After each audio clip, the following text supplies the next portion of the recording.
Protein के बाद next हमारा टॉपिक है लिपिड्स। और लिपिड्स के बारे में हम ये बात कहते हैं कि इनका कोई भी there is no specific monomer of the lipid.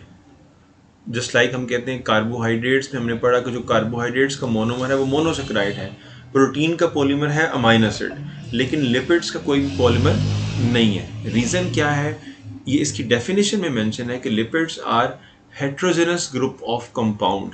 That's mean इसमें डिफरेंट केमिकल्स होते हैं जो आपस में मिलकर जो है लिपिड को बना रहे होते हैं, लेकिन along with the different chemicals जो एक चीज़ कॉमन एग्जिस्ट करती है लिपिड्स के अंदर वो फैटी एसिड का होना है। फैटी एसिड जो है वो along with different type of organic compound जो है ये एग्जिस्ट करेगा। अदर प्रॉपर्टी में से क्या है कि हम कहते हैं कि lipids are insoluble in water, इसलिए हाइड्रोफोबिक कहलाते हैं। तो लिपिड्स को हाइड्रोफोबिक कंपाउंड कहा जाता है। ये सॉल्युबल होते हैं in the organic solvent, just like ether है, अल्कोहल है, क्लोरोफॉर्म है एंड बेंजीन है। इन डिफरेंट टाइप्स के अंदर क्या होती है? लिपिड सोल्युबल होती है। Next point, they are no non polymer compound, वो मैंने आपको स्टार्ट में बता दिया। एक्सेप्ट एक इसमें एक्सेप्शन है जिसके बारे में हम कहते हैं कि उसमें वो टाइप ऑफ लिपिड है जिसमें पॉलीमर का करेक्टर होता है और वो क्या है? टर्पेनॉइड है। तो ये लिपिड के अंदर क्या है? एक एक्सेप्शन है जो आपने याद रखनी है। नेक्स्ट पॉइंट इज लिपिड का जो रोल है बॉडी के अंदर या लिविंग थिंग में। तो लिपिड का जो रोल है लिविंग थिंग में, वो lipid structural and functional both role को प्ले कर रही है। For example long term energy storage के लिए, और ना सिर्फ लॉन्ग टर्म बल्कि जो अबंडेंट अमाउंट ऑफ एनर्जी है वही लिपिड में स्टोर होती है। और लिपिड के हवाले से, एनर्जी स्टोर के हवाले से हम ये बात कहते हैं कि अगर हमारे पास 1 ग्राम लिपिड है तो 1 ग्राम लिपिड में जो अमाउंट ऑफ एनर्जी स्टोर होगी वो तकरीबन 9.6 किलो कैलोरी एनर्जी है।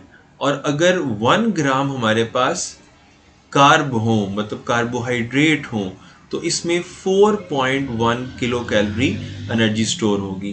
तो ये ऑलमोस्ट डबल बन रही है as compare to the carbohydrate. तो उसकी रीज़न क्या होता है कि लिपिड के अंदर जो CH बॉन्ड की रेशो होती है वो ज़्यादा होती है और CO बॉन्ड की रेशो क्या होती है? ये कम एग्जिस्ट करती है। इसके अलावा लिपिड जो है वो एज ए इंसुलेशन के तौर पे काम करती है। ये थर्मो रेगुलेशन वाले टॉपिक में हमने जो होम्योस्टेसिस का टॉपिक है वहाँ पे ये डिस्कशन की थी कि स्किन के ऊपर लिपिड की लेयर जो होती है वो इंसुलेशन कर रही होती है हीट के अकॉर्डिंगली। और इसके अलावा इसमें प्रोटेक्शन है against the water loss, water barrier है डिफरेंट एनिमल्स के अराउंड, प्लांट प्रोटेक्टिव कवरिंग के अराउंड। फॉर एग्जांपल लीफ है उसके ऊपर लेयर होती है क्यूटिकल की, फ्रूट्स के ऊपर होती है और वो वाटर को प्रोटेक्ट कर रही होती है, वाटर लॉस से मिनिमाइज कर रही होती है।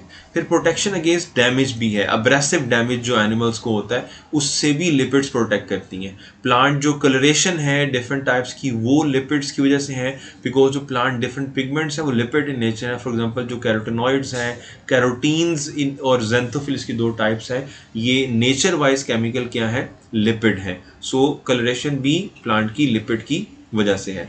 देन नेक्स्ट आता है पॉइंट लिपिड की क्लासिफिकेशन। तो लिपिड की क्लासिफिकेशन का कोई रूल हमारे पास नहीं है। उसकी वजह एक ही है और वो वजह ये है कि लिपिड्स में कोई एक स्पेसिफिक केमिकल नहीं है, हेट्रोजेनस ग्रुप ऑफ कंपाउंड है। तो उन्हीं हेट्रोजेनस ग्रुप ऑफ कंपाउंड से जो केमिकल्स मिलेंगे तो जो कंपाउंड बनेगा उसकी प्रॉपर्टीज़ जो हैं के लिहाज से ही लिपिड क्लासीफाई किया। फॉर एग्जांपल लिपिड क्लासिफिकेशन में असाइल ग्लिसरॉल है, इसके अलावा वैक्सीज हैं, फॉस्फोलिपिड्स हैं, टर्पेनॉइड्स हैं, हम कोलेस्ट्रोल कहते हैं, प्रोस्टाग्लैंडिन इसके अलावा है। ये डिफरेंट टाइप्स ऑफ क्या है हमारे पास? लिपिड्स की हैं। देन इसके बाद 1 बाय 1 हम बात करते हैं first about the acyl glycerol. लेकिन इसमें फर्स्ट डेफिनेशन है एस्टर के हवाले से।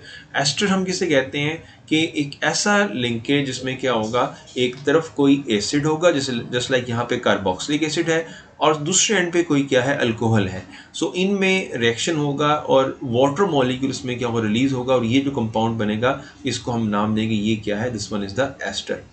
अब मोस्ट कॉमन जो असाइल ग्लिसरॉल की टाइप्स हमारे पास आती हैं वो 2 तरह से डिवीजन इसकी है।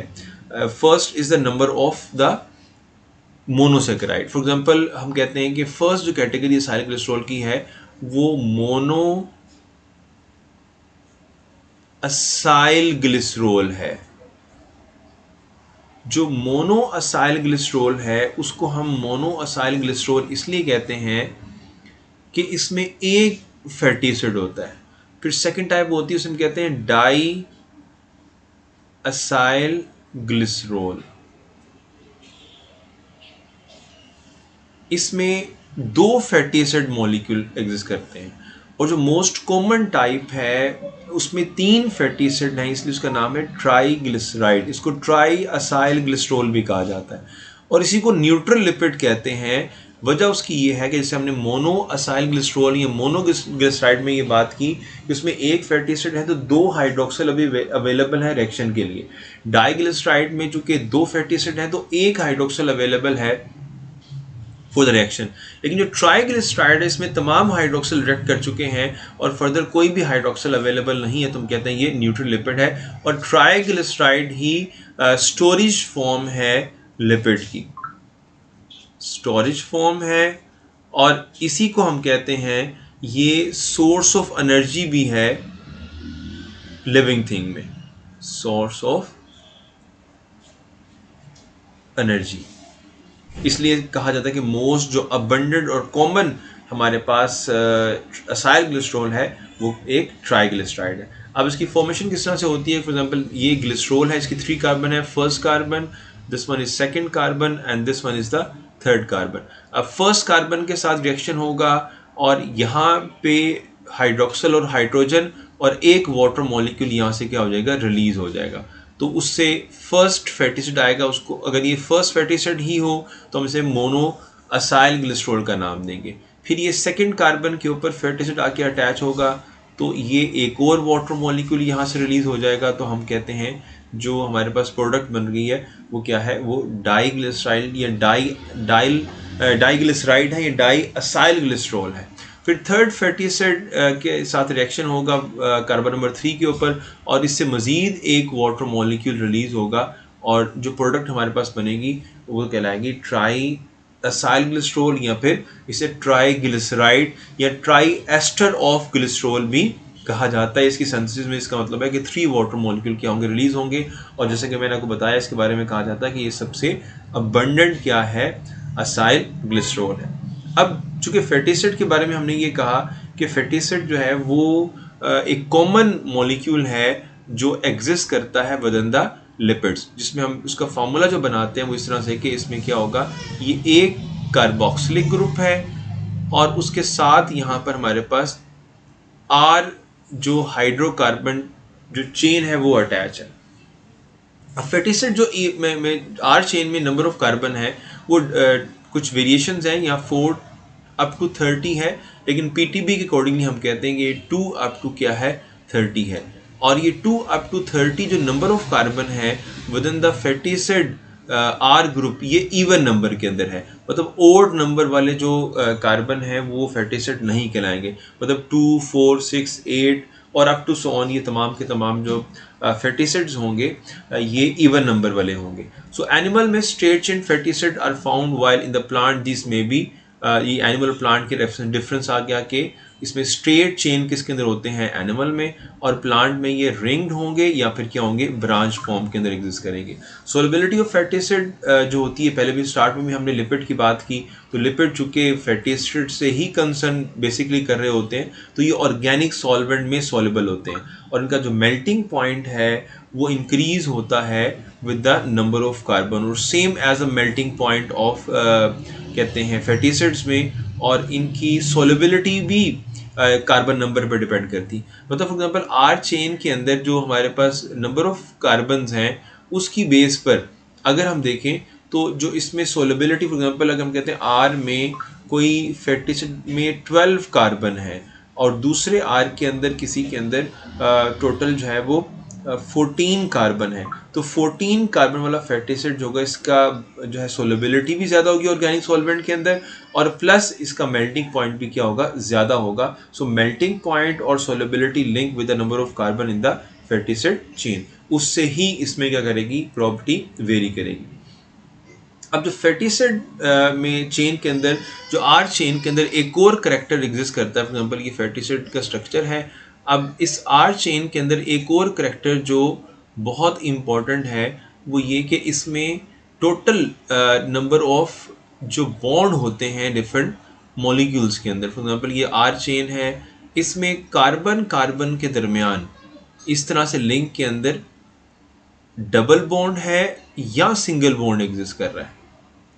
अब अगर कार्बन कार्बन में डबल बॉन्ड कहीं कहीं पर है, फॉर एग्जाम्पल ये एक कार्बन चेन है, इसमें ये एक डबल बॉन्ड है, बाकी सारे सिंगल बॉन्ड है, तो हम कहेंगे ये जो फैटी एसिड होगा ये अनसैचुरेटेड होगा,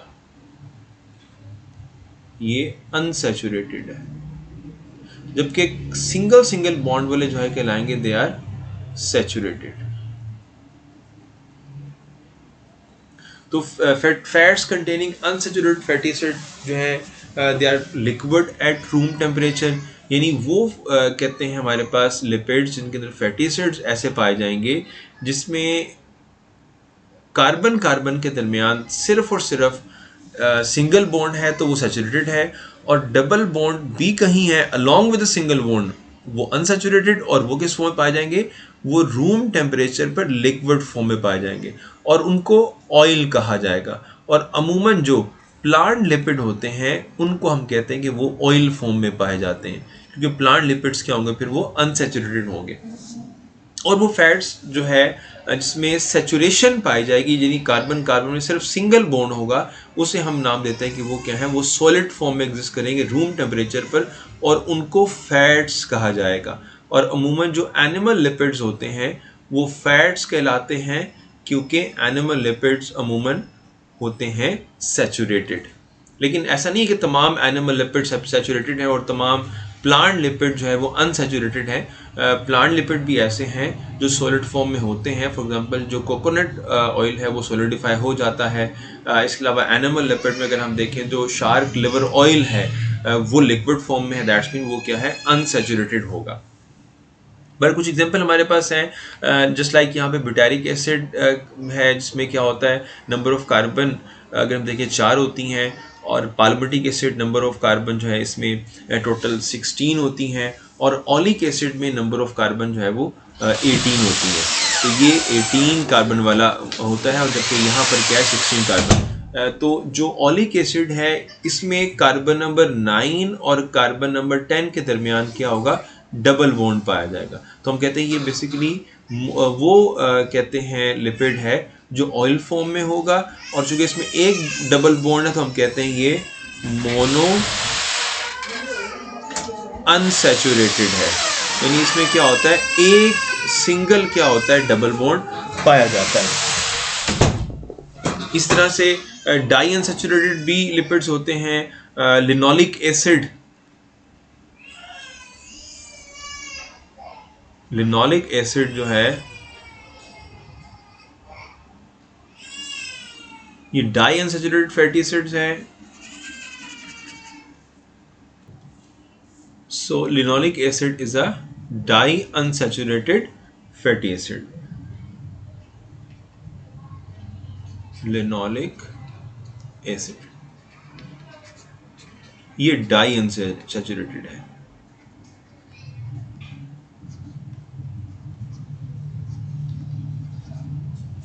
सो एग्जाम्पल जो हैं सैचुरेटेड और अनसैचुरेटेड की आपने याद रखनी है। देन नेक्स्ट हमारे पास इसकी क्लासिफिकेशन में जो सेकंड टाइप आती है वो वैक्सेस हैं। सो वैक्सेस के बारे में कहते हैं कि अमंग द लिपिड, वैक्सेस वो टाइप है लिपिड की जिसके बारे में ये कहा जाता है कि इसका कोई स्पेसिफिक केमिकल फार्मूला नहीं है, नो केमिकल फार्मूला। उसकी रीज़न ये है कि बिकॉज वैक्सेस मिक्सचर कहलाते हैं, और मिक्सचर का आपको पता है कि कोई स्पेसिफिक केमिकल फार्मूला नहीं होता। ये लॉन्ग चेन अल्केन से मिलकर बनते हैं। लॉन्ग चेन अल्केन में नंबर ऑफ कार्बन कितने होंगे, 25 से लेकर 35, और ये यहाँ पर ओड नंबर के अंदर आ जाते हैं। फिर उसके बाद अल्कोहल इसमें पाई जाती है, कीटोन्स इसमें होते हैं, ester of long chain fatty acid है। एग्जाम्पल हमारे पास क्या है, क्यूटिन है, wax in the plant, additional protective layer on the cuticle epidermis of sub plant and organs. और ह्यूमन में सीबम, ह्यूमन वैक्स इसे कहा जाता है। तो वैक्स का काम जो है वो ये एज अ वाटर बैरियर है और प्रोटेक्शन का काम करती है। सो वैक्सेस के बाद नेक्स्ट हमारे पास जो टाइप है, सॉरी कुछ और भी पॉइंट्स गिवन है। एक्सोस्केलेटन इन द इंसेक्ट जो है हमारे पास ये लिपिड से और उसमें वैक्स होती है। Protective coating on fruits, leaves and seeds, इनमें जो है लिपिड एग्जिस्ट और वैक्स एग्जिस्ट करती है इसके अंदर। और प्रोटेक्शन अगेंस्ट वाटर लॉस, ये भी मैंने आपको बताया, वाटर बैरियर के तौर पे काम करती है। तो ये एप्पल की जो शाइनी सरफेस है ये बिकॉज ऑफ क्या होती है, वैक्स होती है। सो नेक्स्ट टाइप हमारे पास लिपिड की है जिसको हम फॉस्फोलिपिड्स कहते हैं। और फॉस्फोलिपिड्स के बारे में कहा जाता है कि they are the derivative of phosphatic acid. अब फॉस्फेटिक एसिड जो है कहाँ से ड्राइव होता है, डाइग्लिसराइड से ड्राइव होता है। यानी डाइएसाइलग्लिसरॉल है, उसमें थर्ड कार्बन के ऊपर क्या होगा, फॉस्फोरिक एसिड आके अटैच हो जाएगा तो फॉस्फेटिक एसिड बन जाएगा।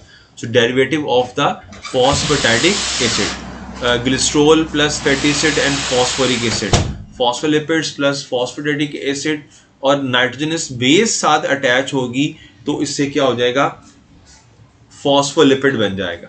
यानी अगर ग्लिसरॉल हो, फैटी एसिड है और फॉस्फोरिक एसिड है तो ये फॉस्फेटिक एसिड बनेगा।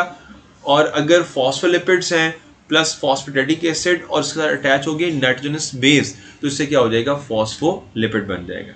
अब स्ट्रक्चर में हम देखिए जो नाइट्रोजनस बेसिस होती हैं ये कौन कौन सी टाइप की होती हैं। अब ये जो 3 बेसिक टाइप मेंशन है, कोलिन पाई जाती है, इथानॉल अमाइन होती है, सीरीन होती है और एक और भी टाइप इसे इनोसिटोल कहा जाता है। इनोसिटोल भी क्या होता है, ये इसमें एग्जिस्ट करती है। उसके अलावा फॉस्फेटाइडल कोलिन, अगर कोलिन होगी तो उसको नाम देंगे फॉस्फेटाइडल कोलिन और इसी को लेसिथीन भी कहा जाता है।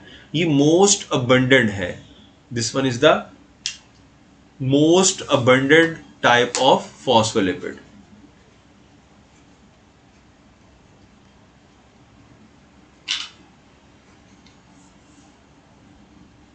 स्ट्रक्चर में जो फॉस्फोलिपिड मॉलिक्यूल के अंदर अगर हम देखें तो किस तरह से अटैचमेंट होती है,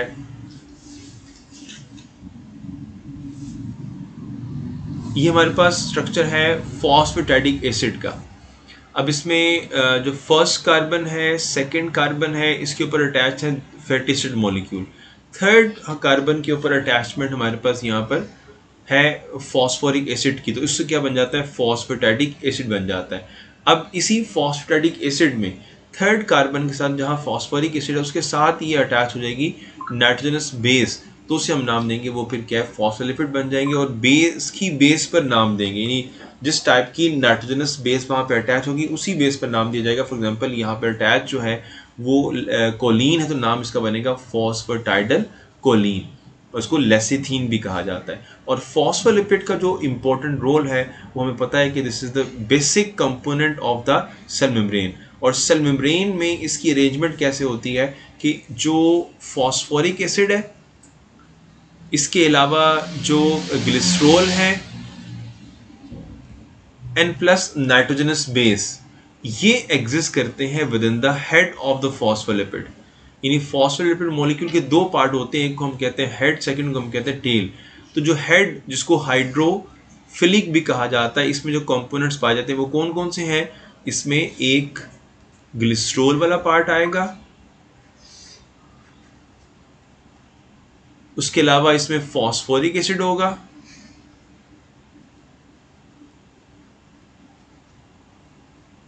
और प्लस इसमें बल्कि ये चार्ज की बेस पर यही से हम कहेंगे। बाकी जो कंपोनेंट हैं फॉस्फोलिपिड के फैटी एसिड चेन के, वो कहाँ पे एग्जिस्ट करेंगे, टेल में एग्जिस्ट करेंगे। तो ये हमें नजर आ रहा है कि यहाँ पे टेल के अंदर जो है एग्जिस्ट कर रहे हैं। और टेल में जहाँ पे डबल बॉन्ड आएगा वहाँ पे टेल ये बेंड शो करेगी। अब यहाँ पे इंडिकेट कर रहा है कि ये क्या है, अनसैचुरेटेड फैटी एसिड है। जबकि चूंकि दो फैटी एसिड चेन होती हैं तो this one is a saturated tail while this one is the unsaturated, यानी बेंडिंग जो है ये इंडिकेट कर रही है अनसैचुरेशन को। अगर दोनों टेल बेंड हो दैट्स मीन जो है वो दो अनसैचुरेशन इसके अंदर एग्जिस्ट करेंगी, और इसी की वजह से सेल मेम्ब्रेन जो है फ्लूइड इन नेचर है। ये दो पार्ट्स के बनते हैं, इसको हम कहते हैं ये हाइड्रोफिलिक पार्ट है, while this one is called as the hydrophobic part. उसी अगेन इसी डायग्राम में अगेन से शो हो रहा है कि ये हाइड्रोफिलिक हेड है और ये टेल क्या है, ये हाइड्रोफोबिक है। तो ये सबसे इंपॉर्टेंट फंक्शन है फॉस्फोलिपिड्स का कि they are found in the cell membrane of the cell, जो कि लाइफ का एक बहुत इंपॉर्टेंट पार्ट है। लास्ट टाइप हमारे पास जो है लिपिड्स की दैट इज़ द टर्पेनॉइड्स, जिसके बारे में हमने कहा था कि this is the only type of lipids जिसके बारे में हम कहते हैं कि इसका मोनोमर है, और वो मोनोमर कौन सा है, वो मोनोमर आइसोपेरिनॉइड है, जो कि एक बिल्डिंग ब्लॉक है किस चीज़ का, टर्पेनॉइड्स का। तो polymer of lipids with in the lipids हैं लार्ज एंड डाइवर्स क्लास बनती है नेचुरली अकरिंग ऑर्गेनिक केमिकल्स की, और derive from the 5 carbon unit जिसे हम कहते हैं आइसोप्रीन, या इसको हम नाम देते हैं आइसोपेरिनॉइड, आइसोप्रीनॉइड। अब 5 कार्बन इसमें होंगी इस तरह से 1 2 3 and 4th. This one is the carbon जहाँ पे CH3 एग्जिस्ट करेगा, यहाँ पे डबल बॉन्ड होगा, हाइड्रोजन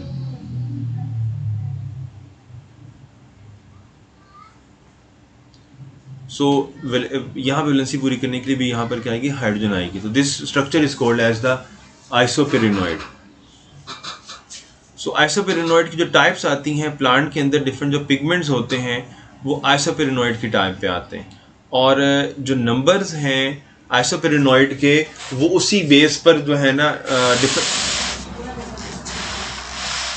डिफरेंट जो रिएक्शंस होते हैं, condensation reaction of the isoprenoid give rise to the different types of the isoprenoid, just like rubber है, कैरोटिनॉइड्स हैं, स्टेरॉइड्स हैं, और ये अगेन स्ट्रक्चर यहाँ पे हमारे पास आ भी गया। This is the whole structure of the आइसोपेरिनॉइड।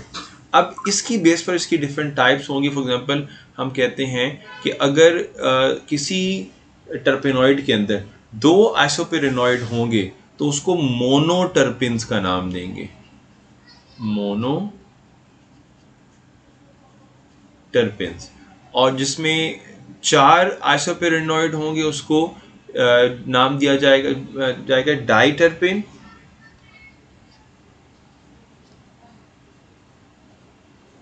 और जिसमें 6 एग्जिस्ट करेंगे उसको ट्राइटर्पिन का नाम देंगे, और जिसमें इससे ज़्यादा एग्जिस्ट करेंगे उसको हम फिर नाम देंगे, वो क्या है, वो पॉलीटर्पिन्स है। सो ये टाइप है लिपिड की, और इसमें एग्जांपल्स मैंने आपको बता दें कि डिफरेंट जो प्लांट पिगमेंट्स हैं, इसके जैसे फाइटोल टेल है उसके बारे में कहा जाता है कि वो टर्पेनॉइड है, कैरोटीन्स, कैरोटिनॉइड्स, ज़ेंथोफिल, ये जो है वो डिफरेंट टाइप्स के क्या हैं, टर्पेनॉइड्स हैं। अब ये बेसिक कुछ टाइप ऑफ लिपिड्स थी। इससे हटकर जो एक्स्ट्रा कुछ टाइप अपने साथ इसके गो थ्रू करनी है या रीड करनी है, फॉर एग्जांपल कोलेस्ट्रॉल के एस्पेक्ट से हम पढ़ते हैं, वो भी एक टाइप ऑफ लिपिड है जिसमें जो है वो नंबर ऑफ कार्बन्स हैं, रिंग्स हैं, फर्स्ट 3 रिंग्स में 6 कार्बन होती हैं, और लास्ट में जो है 5 कार्बन एग्जिस्ट करती हैं, और वो स्टेरॉइड हार्मोन बनाते हैं हमारी बॉडी के अंदर। सो डिफरेंट मेटाबॉलिक प्रोसेस के अंदर वो रोल प्ले करते हैं। सो लिपिड्स के इन पॉइंट्स को आपने अच्छे से रिवाइज करना है, सो दैट कहीं से भी किसी भी एंगल से क्वेश्चन आ जाए तो आप उसको इजीली सॉल्व कर सकें। सो इसके बाद हम पढ़ेंगे अबाउट द न्यूक्लिक एसिड।